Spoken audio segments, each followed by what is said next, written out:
Hello guys, welcome back to my channel drama series. Part 14 तक की story आपको पिछले वीडियो में बता चुकी हूँ, जिसका लिंक आपको मेरे वीडियो सेक्शन में मिल जाएगा। पिछले एपिसोड में हमने देखा था कि बेली को अपने पास्ट की सारी बातें याद आ जाती है, तो बेचारी बेली अपने पास्ट की वजह से अपने प्रेजेंट को फेस नहीं कर पाती और ना ही वो मार्क के साथ टाइम बिता पाती है, क्योंकि जब भी वो मार्क को देखती है तो उसे बचपन की वो सारी बातें याद आने लगती है, जो भी मार्क ने उसकी फैमिली के साथ किया होता है, जिस वजह से बेली बहुत ही परेशान रहती है। तो अंकल आंटी उसे बाहर घुमाने के लिए लेकर जाते हैं ताकि वो अच्छा फील कर सके। तो मार्क भी बेली के पीछे जाता है और बेली के सामने एक नौकर बनकर पेश होता है और अपना चेहरा भी बेली को नहीं दिखाता, क्योंकि जब भी बेली उसका चेहरा देखती है तो उसके सामने वही सब घूमने लगता है जो वो भूलना चाहती है। तो मार्क बेली को उस दर्द से निकालने की कोशिश करता है, क्योंकि जब मार्क दर्द में था और वो इस गिल्ट में जी रहा था कि उसकी वजह से बेली अनाथ हो गई और उसे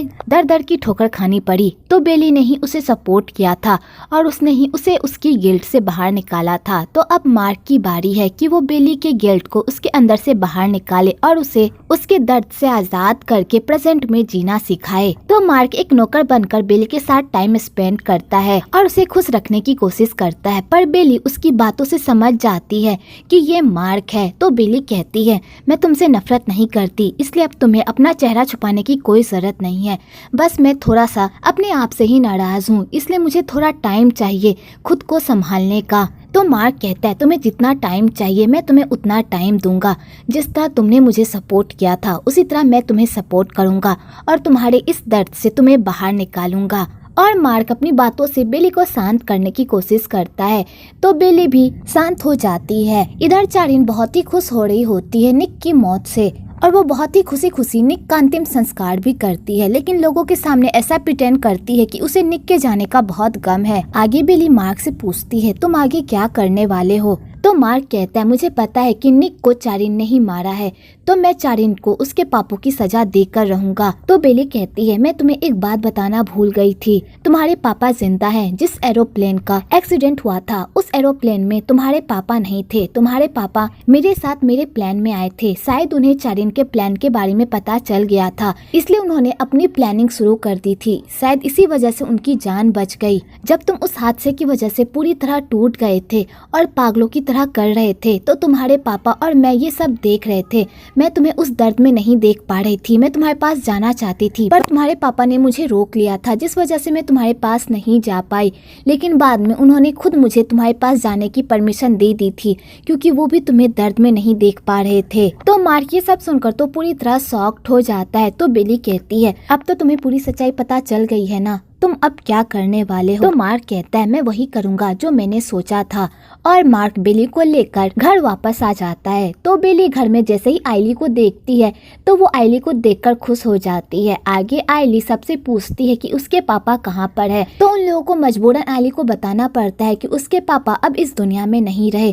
तो आइली जैसे ये सुनती है वो तो पूरी तरह टूट जाती है और पागलों की तरह करने लगती है। तो जय उसे संभालता है। तो आइली कहती है, मेरे पापा को किसने मारा, प्लीज मुझे बताओ। तो जय कहता है, तुम इस मामले से दूर रहो, मार्क इस मामले को संभाल लेगा, प्लीज अपने आप को प्रॉब्लम में मत घसीटो। और जय आइली को संभालने की कोशिश करता है। अगले दिन चारिन अपने बेटे चाकित की ताजपोशी की पूरी प्लानिंग कर लेती है और सारे शेयर होल्डर्स के सामने चाकित को मिरेकल कंपनी का बॉस बनाने की पूरी तैयारी कर लेती है। तो सारे शेयर होल्डर चाकित को मिरेकल कंपनी का बॉस बना देते हैं। तो चारिन ये सब देखकर बहुत ही खुश होती है कि फाइनली वो अपने प्लान में कामयाब हो गई। लेकिन तभी वहाँ पर निक और मार्क की एंट्री होती है। तो चारिन जैसे ही निक को देखती है तो बेचारी की तो हवा ही निकल जाती है और उसे समझ में नहीं आता कि आखिरकार ये सब कैसे हो गया। उसने तो पूरी प्लानिंग की थी निक को मारने की, फिर निक कैसे बच गया कि तभी वहाँ पर खून तौन आ जाता है और चारिन को बताता है कि ये सब उसकी वजह से हुआ है। तो चारिन कहती है, तुम ऐसा कैसे कर सकते हो, तुमने मेरे साथ नाटक किया,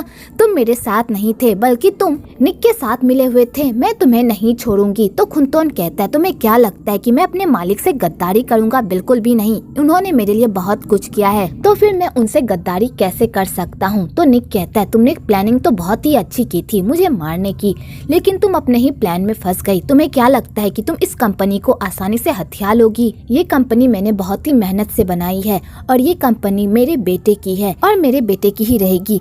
तो बेचारी चारिन ये सब देखकर तो पूरी तरह पगला जाती है और पागलों की तरह करने लगती है। तो चाकित अपने मॉम की ऐसी हालत नहीं देख पाता और वो अपने डैड से भीख मांगने लगता है कि वो उसकी मॉम को माफ कर दे। तो निक चाकित की वजह से चारिन को माफ कर देता है और उसे दूसरा मौका देता है और उसे कहता है चुपचाप यहाँ से चली जाओ, अगर तुम चुपचाप यहाँ से चली गई तो मैं तुम्हारे साथ कुछ भी नहीं करूँगा। तो चाकित अपनी मॉम को वहाँ से लेकर चला जाता है। तो खुनतोन कहता है चारिन को इस तरह छोड़ना खतरे से खाली नहीं है, वो पलटकर वार जरूर करेगी। तो निक कहता है तुम्हें क्या लगता है कि मैं चारिन को छोड़ना चाहता था? बिल्कुल भी नहीं, मैंने ये सब चाकित के लिए किया है, चाहे वो मेरा खून हो या ना हो, पर मैंने उसे तहे दिल से अपना बेटा माना है और मैं नहीं चाहता कि मेरे बेटे को कोई भी परेशानी हो, इसलिए मैंने उसे दूसरा मौका दिया है।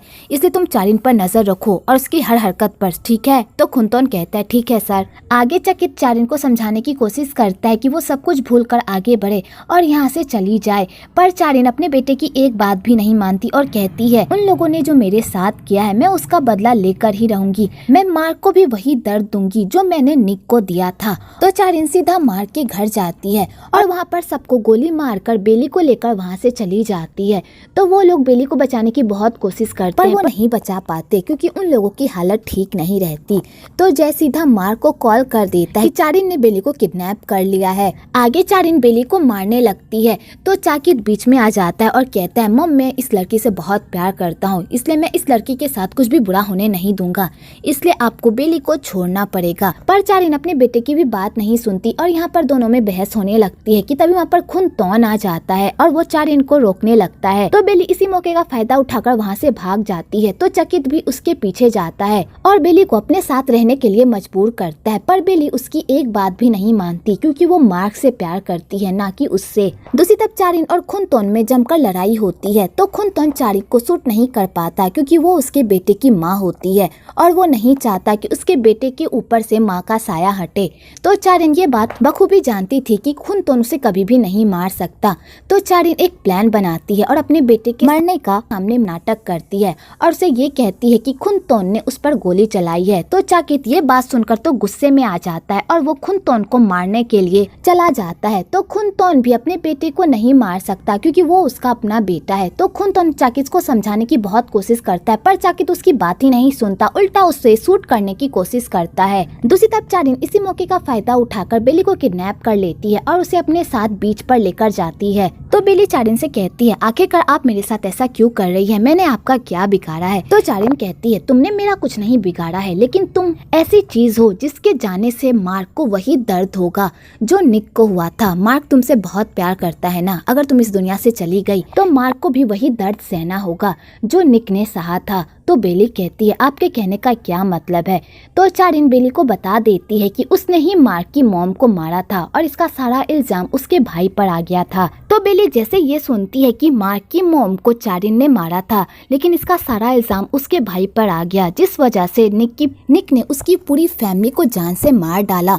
तो बेली ये बात सुनकर तो पूरी तरह शॉक्ड हो जाती है और चारिन को कहती है ये कहानी आपकी वजह से शुरू हुई थी, आपकी वजह से हम सब की लाइफ बर्बाद हो गई, आपको आपके किए की सजा जरूर मिलेगी। तो चारिन कहती है पहले अपनी जान तो बचा लो फिर मेरे बारे में सोचना। और चारिन अपने बंदे को ऑर्डर देती है कि वो बेली को बीच समुद्र में फेंक आए। तो वो बेली को फेंकने के लिए चला जाता है। इधर मई और पोंग भी ये सब देख लेते हैं। तो मई मार्क को बताने के लिए जाती है कि बेली की जान खतरे में है। दूसरी तरफ निक भी वहाँ पर आ जाता है। तो निक चाकित को समझाने की कोशिश करता है कि वो इतनी बड़ी भूल ना करे, वो खुनतोन पर गोली ना चलाए, पर चाकित उसकी एक भी नहीं सुनता और खुनतोन को गोली मारने लगता है कि तभी बीच में निक आ जाता है और वो गोली निक को लग जाती है। तो चाकित ये सब देखकर पूरी तरह शॉक्ड हो जाता